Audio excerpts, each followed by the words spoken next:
Which players would change the Saints win total by living up to their ceiling? Another way to look at this is which players for the New Orleans Saints going into the 2024 season need to have a good season? Who will be the most impactful? We are here in PJs with the boys from New Orleans Football. And a not popular answer to this would be none. Like, as far as changing the win total, changing a win, what player is so impactful that they're going to be a win or loss difference? In the NFL, especially when you talk about betting and talk about Vegas, there's maybe, sans quarterbacks, there's maybe like 10 players who can truly change the numbers that Vegas sets because there's so many different variables. It's not always roster driven. So that would be the win total answer. As far as impactful, the most impactful players, I think, just knee-jerk reaction here, for this season, as far as like dictating how the season goes, obviously Derek Carr is number one. He's the quarterback. The quarterback is always going to be the answer. Every single team in the NFL, the quarterback's play is going to mostly affect the outcomes of that season. All right, so let's just shelve Derek Carr because that's obvious. The player this year that's going to have the most impact and going to be the most telling of how good this offense is going to be is Alvin Kamara. All right, if Alvin Kamara can replicate what the role of Christian McCaffrey is in San Francisco. Now, ladies and gentlemen, don't get that confused. I'm not saying that Alvin Kamara has to have 1,600 yards rushing and 20 touchdowns and all this other stuff. We just have to have that engine for this offense to run because that's what Klint Kubiak is going to try and do. So if we can do that, if Alvin can handle that role and it does work, even if he doesn't have the numbers, that's going to at least allow the offense to run how it wants to run. Which is hugely important, right? Besides him, my second place would be Chase Young. Chase Young is such a risk-reward player, and we have such a team-friendly deal. It's such a unique situation. If Chase Young comes out here and has like 10 sacks, 10-plus sacks, which isn't crazy, right? It's not impossible if he stays healthy. And so let's just say he has 10 sacks.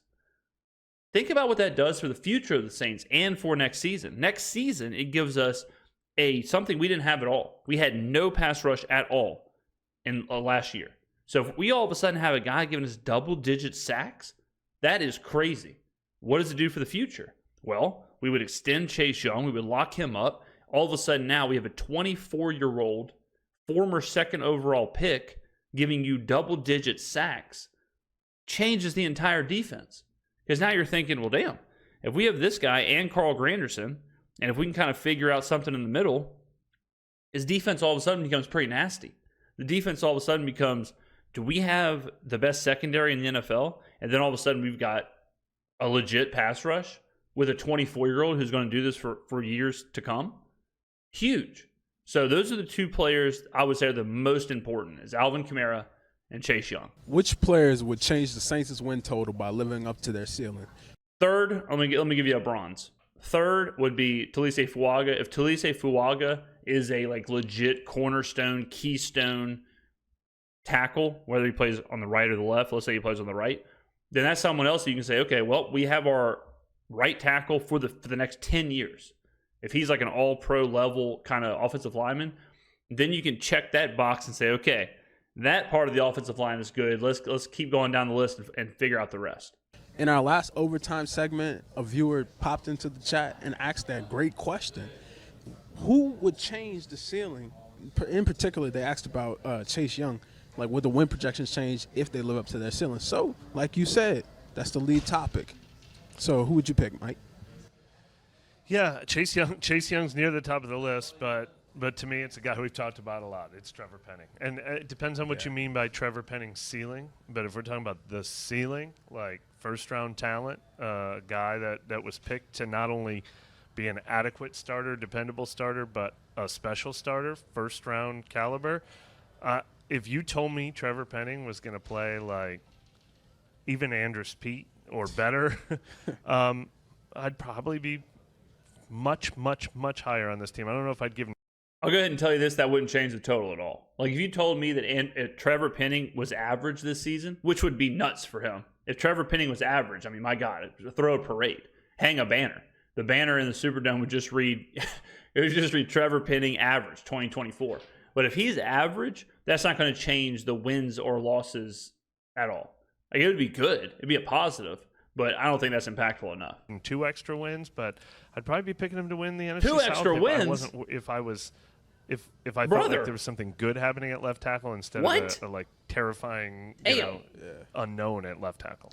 Yeah, he's definitely somebody that I would have had on my list. I think the obvious number one here for me is Derek Carr. I think if Derek Carr lives up, Like I said, Carr is the obvious. A quarterback is always the obvious, especially a veteran like Carr, who at points in his career was receiving MVP votes. Like, yeah, obviously, if you have a quarterback who's playing at a top 5 quarterback level, that is going to greatly impact your team. That's why I said a handful of players or 10 players in the NFL that truly move a number besides quarterbacks, because every quarterback is going to move the number. up to his whole entire potential, they probably win more games than I would expect them to. And we saw, I think, probably something close to the peak of that potential late last season. Yep. If you get that for 17 games, I mean, I would probably feel very comfortable projecting 9 or 10 wins for the upcoming season if you take out those variances and the ups and downs. So if he were to hit it, I think that's a spot where I feel like it would make a very significant difference on the upcoming season. Yeah, I have Derek Carr on my list, but I probably have him sort of in the middle of this list. This is so much to interpretation, and this is probably not fair to Derek Carr,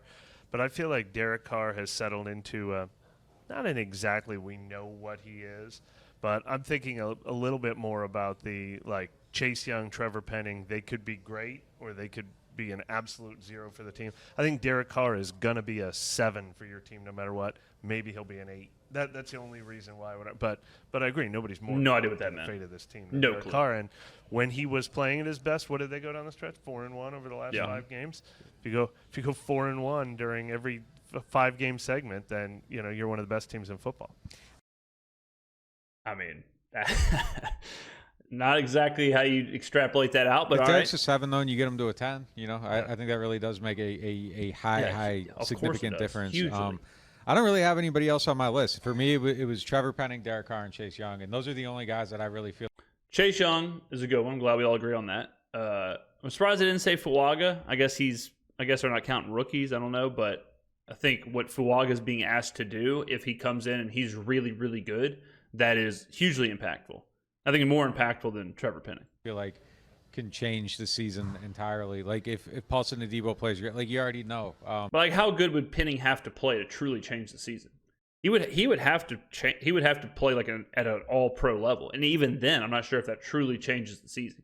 It changes the outlook of the future of the team. It changes the outlook of his career. He can quit spamming his resume on LinkedIn and careerbuilder.com trying to figure out where the hell he's going to work after getting cut from the Saints. But it doesn't. I don't think it would really change the results of the season. I don't think that there's a realistic change in Cam Jordan, so that's not even one that I'm considering on my list. I just don't see anybody else where there's a massive difference. There's like a little bit of, like, I had Kendre Miller on the fringe a little bit, but I don't know that Kendre. Kendre is not impactful enough. If Kendre is Barry Sanders, he's still your third option. He's not getting enough touches to be that impactful. So, yeah, I like Kendre Miller, but how good he is this season certainly wouldn't change the win total, and it's not going to be that important. I have an obvious number 2. Changes the whole entire season. I have an obvious number 2. It was Penning or Marshawn Lattimore, but that's more about Marshawn Lattimore playing than it is. But I don't think Lattimore. I think Mike is kind of. I'm not sure what's going on here, but Lattimore. That look, like Nick's look says it all. I don't think this camera, the definition is out of control.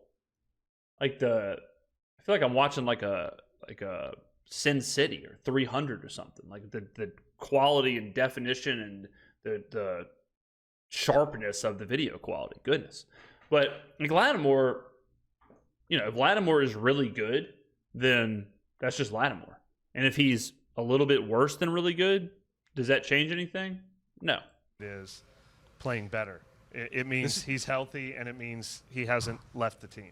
This is a wild statement, but like, I don't know if Penning or Lattimore coming or going changes anything I think about the team, because they overcame it so easily last year. They plugged 100%. The guy in there. They have better players now. And I'm probably right. discounting Part of him. the equation of this conversation is what are you left with if this player needs to be replaced? And you do feel better about their depth at cornerback than other positions, but still. I'm sure it is at least a win difference, but I just don't. I don't know. It is not. It would not be. If Marshawn Lattimore, I'll tell you this right now. So if the Saints right now are -4.5 in Week 1 against the Panthers, if Marshawn Lattimore got the flu that morning and he didn't play, the line would be -4.5 against the Panthers. He would not move the number at all. I can promise you that. Now, 100%. And it sounds weird. It sounds kind of weird. It sounds kind of crazy if you're not used to, tracking numbers and market movements and win totals and all that stuff, but wouldn't change. The Saints have a 7.5 win total set by Vegas this season.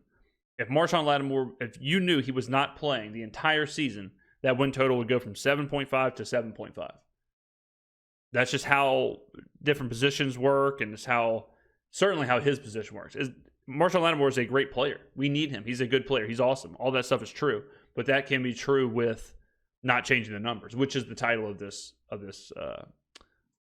section here. That I don't feel the panic around that situation maybe the way I did even pre-draft, but even pre-draft it didn't feel like necessarily something that topples the whole entire season, and it's a testament to how well they schemed around it last year, and a lot of that is opponent, and a lot of that is probably false bravado because they face so many backup quarterbacks and just so many guys on injuries and stuff like that, but they just kind of overcame that really well the last 2 years, and then you bring in Kool-Aid into the mix, and if they trade Lattimore, I don't know that it would make me be like, oh, their season's over. I don't think it would change anything. Another thing about Penning is that, let's say Penning's really bad, which, spoiler alert, he is.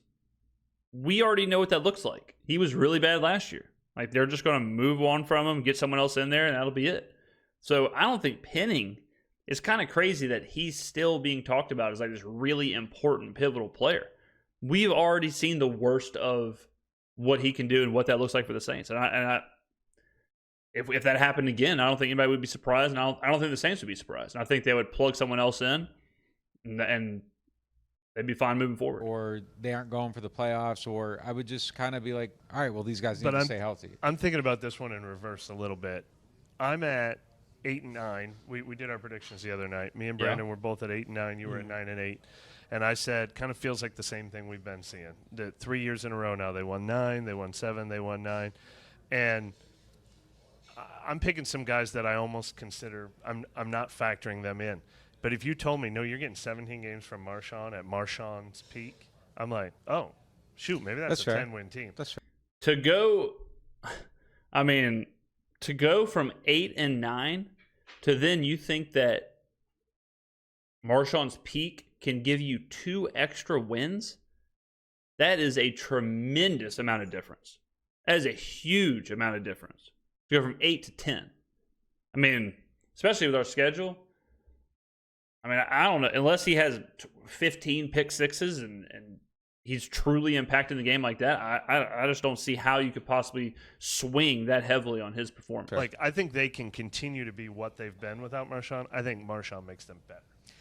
I guess for me, like, we're probably in the same place. Like, I feel stronger about the 9 I said with Marshawn than without, but I don't know that I drop it to 8 or I move it up to 10. Like, it's just I go 100%. That is the truest of the true right there. That is well said. That's 100% what I'm trying to say. Maybe 9 to a strong 9. So it's probably about the same thing. It's kind of how it's kind of how we felt about Michael Thomas the last couple of years. We're used to him not being a factor, but if he became a factor, boom. Oh, the best player on the team is playing. Great.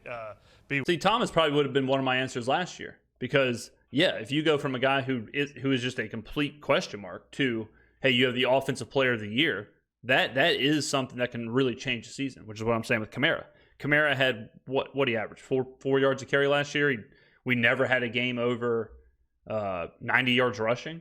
If all of a sudden Alvin Kamara is doing what Christian McCaffrey's asked to do, if all of a sudden Alvin Kamara's got 1,200 yards rushing and he tacks on another 700 yards receiving, and he's got and the engine of the offense is rolling and churning, and that opens up things, and the offense is running smooth, and that leads to more red zone success, and that leads to more first possession success and all of that. That truly does change this season. That truly does change how a team operates, and that's how this question should be. that changes the Saints. Trevor Penning going from a 45 overall player to a 72 overall player, that doesn't change any of what I'm talking about. That doesn't change your red zone, doesn't change your first possessions, doesn't change your third down, doesn't change what you do as far as like your offensive philosophy. We haven't heard from you yet. I agree with you. I think if you could get Penning going and have him usable. Oh, he's the biggest one on the list. Yeah, if you could have Penning usable, then you move the needle completely. I wouldn't say 2 games. I could see why you were reaching towards that level, but I agree with the level where you drop back down just to like a 1-game difference of, okay, Penning is usable. We have. I mean, I just don't understand this because if Trevor Penning is not usable, they're going to find someone to put in there who is usable. If we end up, Trevor Penning selling honey roasted pecans in the 4th row come game day, we're going to have somebody in there who's like a 70 overall type player, just like a 68 overall type player to use Madden ratings. And they're saying that if Trevor Penning is usable, then all of a sudden that changes everything. I think it's the same. It's the exact same. It's just just the name on the jersey. It doesn't matter if Trevor Penning is usable or if a random player we plug in there is usable. It's the same end goal. Now, if Trevor Penning goes from being unusable, like he currently is, to the best left tackle in the NFL, that's a different story. But I don't think that's realistic. I don't think any of y'all think it's realistic. So getting something out of Trevor Penning, I don't think that can move the win total or the season or any of that stuff. It's just not enough of an impact. It's not enough of a jump because no matter who the player is, we will have someone there who is quote unquote usable. If that's all you're asking from them, how is that enough? 5 usable offensive linemen, throwing a 6th, you have a squad. What is Penning? What is the perfect Penning?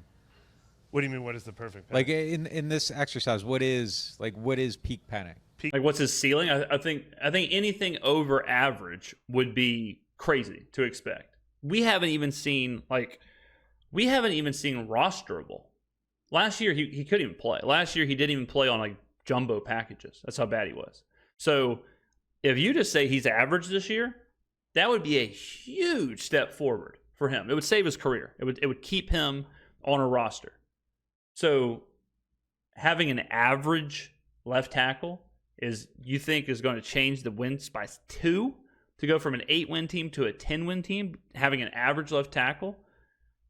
I don't see it. Well, that's what I was saying about reaching their peak being the definition. To me, the hope for Penning, the realistic hope for Penning is either Andres Peter, Cesar Ruiz. They look like, this was a wasted first-round pick. They're not going to be useful at all. To, okay, they're useful. They're actually helping this team. Like, that's realistic.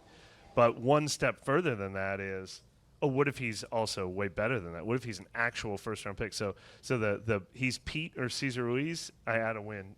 If he's true for Tristan Wirfs, I had 2 wins. You know what I mean? Yeah, no, I think I agree with that. Coming in, but have we lowered the peak on Penning? I feel like sitting here last year talking about him, we probably would have been like, yeah, peak Penning is Tristan Wirfs. Like, is that even achievable at this point? Do we believe? No, guys. Does everybody besides me have dementia? Like, the guy couldn't play. The guy was so bad that on jumbo packages where he basically his role was just fall forward, they didn't even use him there. So yeah, I think it's okay to lower the expectations. Believe, or has that kind of been the thing that's happened over the last few years? Like peak Penning now is just kind of like Andres Pete is. Well, let's talk about one other name in this conversation that we haven't brought up yet, which is Peyton Turner, who I almost discounted from this, but I'm like, oh yeah, he's a first rounder too. He should be on there. And I feel like Peyton Turner helps you if he's Tano Passanio. Like, just get him on the field and get him in the rotation. But what if he starts playing at the level that Carl Granderson played at last year? Or what if he starts playing at the level that Marcus Davenport played at when he's healthy? It's kind of the same conversation for those guys. What if they're actual first-rounders? Not only can they be on the team and get in the rotation, what if they're special? And I think we've probably eliminated the possibility. I think I look at player development way faster than a lot of people because once a player is drafted, like let's say you take a player in the first round, like Penning or Turner or Davenport or whoever, I give them one season pretty much to be a first-round talent, to be on the first-round development track and all that.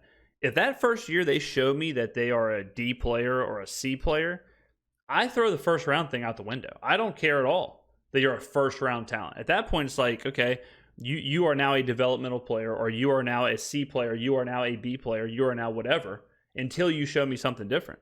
But to just to try and force development for Peyton Turner or Trevor Penning or whoever else because of that first round tag, I think is a waste of time. It's the ultimate, you got to recognize a sinking ship, or you got to recognize a lemon when you get one. You can't spend that's where I think teams get in trouble, is when they spend so much time or effort or capital or whatever trying to develop a player that they know is just a miss.